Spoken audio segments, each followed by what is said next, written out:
नमस्कार मित्रांनो. आजचा मार्केटचा दिवस फार व्होलाटाईल राहिलेला आहे.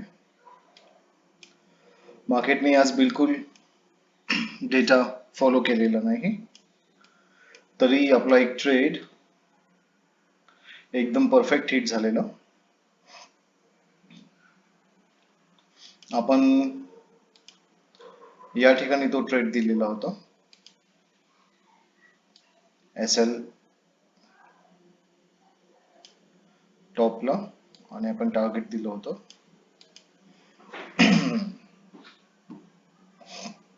जर बघाल तर 19 पॉईंटचा SL होता आणि जवळपास 84 पॉईंटचा टार्गेट होता. 20-84 म्हणजे जवळपास एकाच चारचा टार्गेट अचीव्ह झालेला असेल, जर कोणाला तो ट्रेड मिळाला असेल तर. मी या ट्रेड मध्ये फार लवकर बाहेर गेलो एक SL घेऊन. सो जर कोणी हा ट्रेड घेतला असेल तर त्यांनी मला चॅट मध्ये तसं मेन्शन करा. एकंदरीत ह्या लेवल आपण अपडेट केलेल्या. मार्केटने जेव्हा एक रॅली केली टॉप टू बॉटम किंवा बॉटम टू टॉप आपण त्याला बोलू शकतो, त्यानंतर मग आपण लेवल चेंज केल्या आणि त्यानुसार आपण मार्केटला ट्रेड करायचा प्रयत्न केला. तर तुम्ही बघू शकता इथे की मार्केट एक्झॅक्ट लेवल फॉलो करतं. आणि काल पण आपण बोललो होतो की जर या लेवलच्या वरती राहिला तर 22,500 हे टार्गेट असणार, आणि जर 22,500 सस्टेन केलं तर आपल्याला दुसरे टार्गेट पाहायला मिळतील. असो, दिलेल्या टार्गेटचे मार्केट बघा किती जवळ आलेलं आहे, 36 पॉईंट खाली. म्हणजे आपला विचार 660 पर्यंतचा होता. मार्केट 640 किती 625 पासून जवळपास 20-25 पासून. कोणी असं बोलू शकतं की इतका रॅली आपण कॅप्चर करू शकलो असतो, किंवा आपण इतकी रॅली कॅप्चर करू शकलो असतो, किंवा नंतर मग आपण पूर्ण एवढी रॅली कॅप्चर करू शकलो असतो. तर ऍक्च्युली प्रॅक्टिकल मध्ये आपण किती पॉइंट्स कॅप्चर करू शकतो जर आपला अनालिसिस बरोबर असेल तर ते आपण आज बघूया. 5 मिनिटचा टाइम फ्रेम आहे. मार्केट इथे ओपन झालं डोजी, मार्केट इंडिसिसिव्ह मोड मध्ये. त्यानंतर मार्केटने एक स्ट्रॉंग थोडीशी रेड कॅन्डल बनवली आणि जो मार्केटच्या कॅन्डलचा क्लोजिंग होता त्याच्या खाली क्लोज पण केली. आता कोणी या क्लोजिंगची वाट पाहणार, तर अग्रेसिव्ह ट्रेडर जे आहेत या क्लोजिंग नंतरच मार्केटमध्ये जाणार. तर मी पण याच पद्धतीने एंट्री केली होती जिथे माझा SL हा होता आणि तो SL हिट झाला. आपलं टार्गेट जे होतं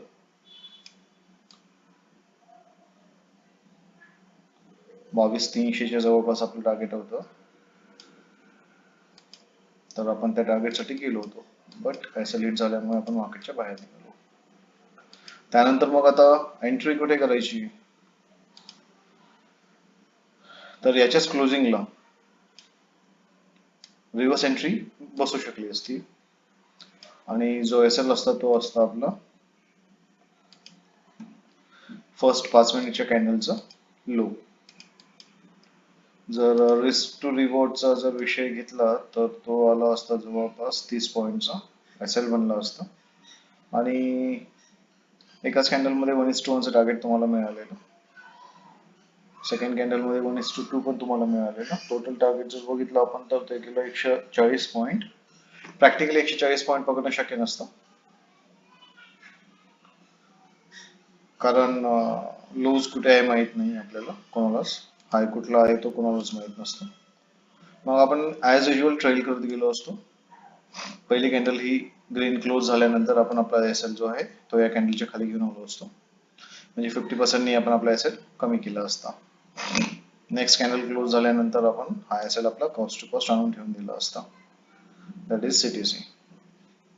आणि मग इथे एक छोटासा रिटेस्ट सुंदर मिळालेला आहे. नवीन फ्रेश एंट्री काही लोकांनी इथे बनवू शकले असते जर त्यांना बनवता आलं असतं किंवा त्यांना समजलं असतं तर.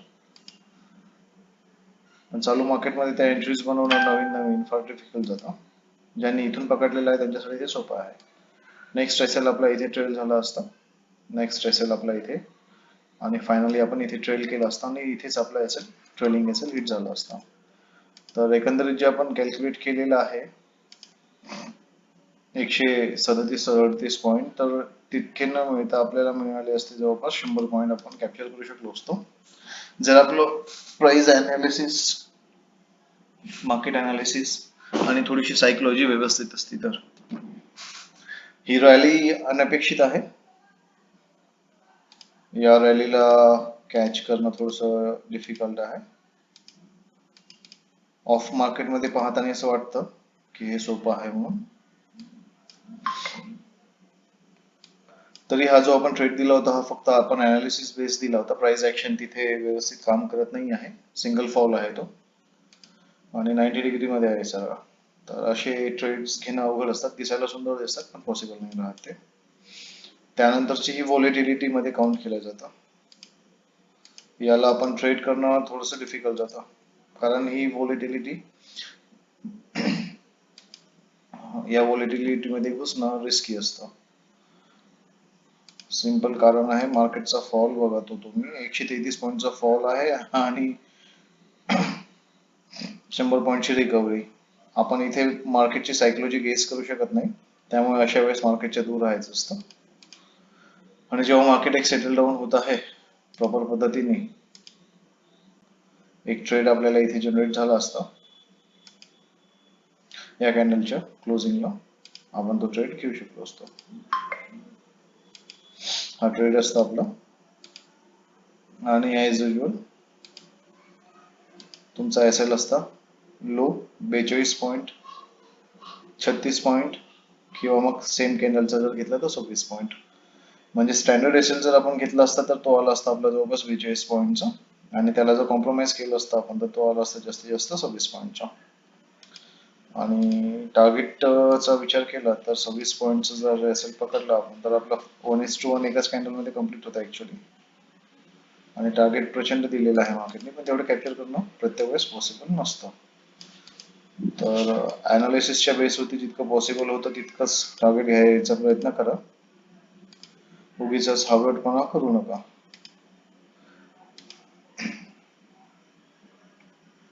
प्रत्येक वेळेस आपल्याला एंट्री मिळत गेली असती जर आपल्याला अंडरस्टँड झालं असतं तर की ट्रेड कसा घ्यायचा. एक एंट्री इथे बनली असती, एसएल जसं सांगितलं आपल्याला की बॉटमचा एसएल असता, त्याला नंतर आपण ट्रेल करत इथे आणलं असतं. सेकंड एंट्री तुमची इथे कोणाला घुसता आलं असतं, हा एसएल असतं.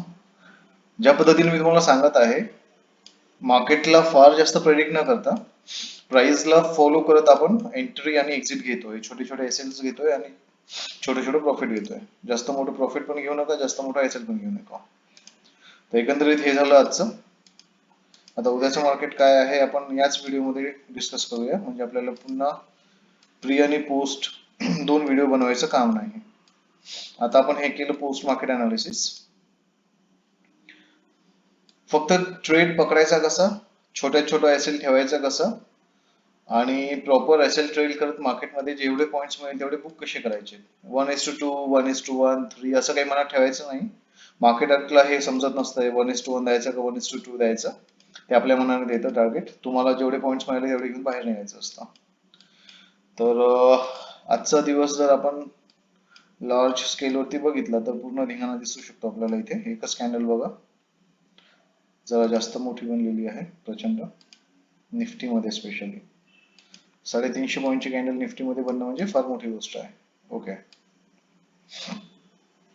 आता उद्याचं काय अनालिसिस असणार आहे तर लेवल्स ह्याच काम करतील आपल्या. 26 तारीख, 25 नंतर 29. ओके, तर उद्या फ्रायडे असणार आहे. फ्रायडेला फार कमी क्वांटिटीमध्ये ट्रेड करणं अपेक्षित असतं.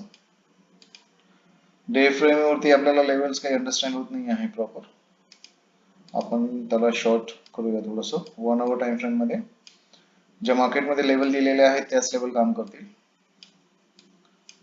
तर याच लेवलला उद्या आपण फॉलो करूया. नवीन लेवल्स बनवण्याची गरज सध्याला तरी दिसत नाही आहे. जास्तीत जास्त ही एक लेवल राहू शकते.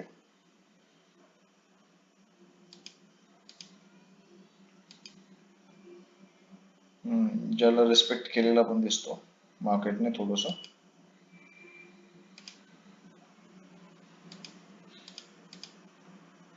दिस कुड बी अ रेजिस्टन्स आणि आज मार्केटने त्याला थोडासा रिस्पेक्ट केलेला दिसतोय. सस्टेन करतो की नाही हे उद्या आपल्याला समजेल. टॉप मार्केटचा काय आहे तो लक्षात ठेवा. त्याला आपण रेड मार्क करून ठेवूया. ऑल टाइम हाय आहे तो. जर या लेवलवरती मार्केट सस्टेन करतोय तो उद्या आपल्याला या लेवल्स पाहायला मिळू शकतात. अदरवाइज रेंज बाउंड ज्या रेंज आपण दिलेले आहेत लेवल्स त्यामध्ये मार्केट काम करताना दिसेल.